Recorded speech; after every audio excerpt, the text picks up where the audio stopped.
Hi, hello and welcome back to our channel Annie's Media. இன்னைக்கு நம்ம என்ன பார்க்க போறோம் அப்படினா கடிதம் ஒன்றில் தன்னுடைய செல்போன் நம்பரை எழுதி வைத்துவிட்டு சென்ற ஒரு திருடனை பத்தி தான் பார்க்க போறோம். சீனாவில தான் இந்த வினோதமான திருட்டு சம்பவம் நிகழ்ந்திருக்கு. ஷாங் என்ற ஒரு நபர் தான் இந்த திருட்டு சம்பவத்தில் ஈடுபட்டுள்ளார். இவர் சுற்றுச்சுவர் ஒன்றை ஏறி குதித்து ஒரு அலுவலக வளாகத்திற்குள் நுழைந்துள்ளார். அலுவலகத்தில் இருந்து ஒரு வாட்ச் மற்றும் ஆப்பிள் லேப்டாப்பை திருடியுள்ளார். அதன் பிறகு அந்த வளாகத்திற்குள் இருந்த வீட்டிற்குள் நுழைந்த திருடன் மொபைல் போன்கள் மற்றும் லேப்டாப்புகளை சேகரித்து அவற்றை மேசையில் மொத்தமாக குவித்து ஒரு நோட்டு புத்தகத்தில் கடிதம் ஒன்றை எழுதி அதை டிஜிட்டல் சாதனங்களின் குவியலுக்கு அடியில் வைத்துவிட்டு சென்றுள்ளான் என போலீசார் கூறியுள்ளனர். அந்த கடிதத்தில், டியர் பாஸ், நான் ஒரு கடிகாரத்தையும் லேப்டாப்பையும் இங்கிருந்து எடுத்துள்ளேன். உங்கள் பாதுகாப்பு அமைப்பை இன்னும் நீங்கள் மேம்படுத்த வேண்டும். உங்கள் வணிகத்தை பாதிக்கலாம் என்னும் காரணத்தினால் இங்கிருந்த எல்லா போன்களையும் லேப்டாப்களையும் நான் எடுக்கவில்லை என்று அந்த குறிப்பில் எழுதியுள்ளார். அந்த குறிப்பின் முடிவில், உங்கள் லேப்டாப் மற்றும் போனை திரும்ப பெற விரும்பினால் என்னை தொடர்பு கொள்ளுங்கள் என்று தனது போன் எண்ணையும் விட்டு சென்றுள்ளார். பின்னர் சிசிடிவி கேமரா மற்றும் குறிப்பில் இருந்த தொலைபேசி எண்ணை பயன்படுத்தி திருடனை போலீசார் கண்டுபிடித்தனர். குற்றம் நடந்த சில மணி நேரத்திற்குள்ளேயே அவர் கைது செய்யப்பட்டுள்ளார். ஷாங்காய் செல்லும் ரயிலில் பயணித்த போது ஷாங் பிடிபட்டார். மேலும் அவரிடமிருந்து திருடப்பட்ட பொருட்கள் கைப்பற்றப்பட்டன. தற்போது அவர் காவலில் உள்ளதாக போலீசார் தெரிவித்துள்ளனர்.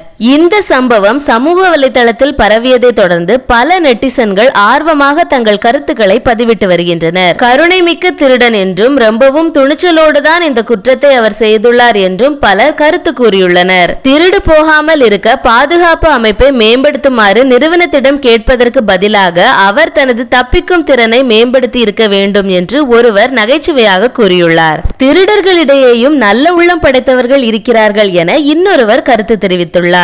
இதற்கிடையில் இந்தியாவில் இதே போன்று நடந்த சம்பவம் ஒன்றில் தெலுங்கானாவில் வங்கியை கொள்ளையடிக்க நடைபெற்ற முயற்சி தோல்வியடைந்த நிலையில் நல்ல வங்கி என ஒரு குறிப்பை எழுதி வைத்துவிட்டு திருடன் சென்றுள்ளான். இந்த சம்பவம் கடந்த ஆண்டு செப்டம்பர் மாதம் நடந்தது. முகமூடி அணிந்த திருடன் அரசாங்க கிராமப்புற வங்கி கிளையின் பிரதான கதவின் பூட்டை உடைத்து உள்ளே நுழைந்துள்ளான். காசாளர் மற்றும் கிளர்க் அறைகளில் தேடியும் எந்த பணமும் கிடைக்கவில்லை. திருடனால் லாக்கரையும் திறக்க முடியவில்லை. திருட முடியாமல் போன விரக்தியில் ஒரு செய்தித்தாளை எடுத்து அதில் ₹1 கூட கிடைக்கவில்லை. அதனால் என்னை பிடிக்க முயற்சிக்காதீர்கள், என் கைரேகைகள் எதுவும் இங்கு இருக்காது, ரொம்பவும் நல்ல வங்கி என தெலுங்கில் எழுதி வைத்துவிட்டு சென்றுள்ளார். இந்த வீடியோ உங்களுக்கு பிடிச்சிருந்தா லைக் அண்ட் ஷேர் பண்ணிக்கோங்க. அண்ட் கண்டிப்பா மறக்காம சப்ஸ்கிரைப் பண்ணி மேலும் உங்க ஆதரவை தெரிவிங்க. மேலும் நம்ம சேனல்ல போடக்கூடிய வீடியோஸ் எல்லாம் உடனுக்குடன் நோட்டிபிகேஷன்ஸா வர பக்கத்துல இருக்க பெல் ஐகானை கிளிக் பண்ணிக்கோங்க. தேங்க்ஸ் ஃபார் வாட்சிங். Stay tuned.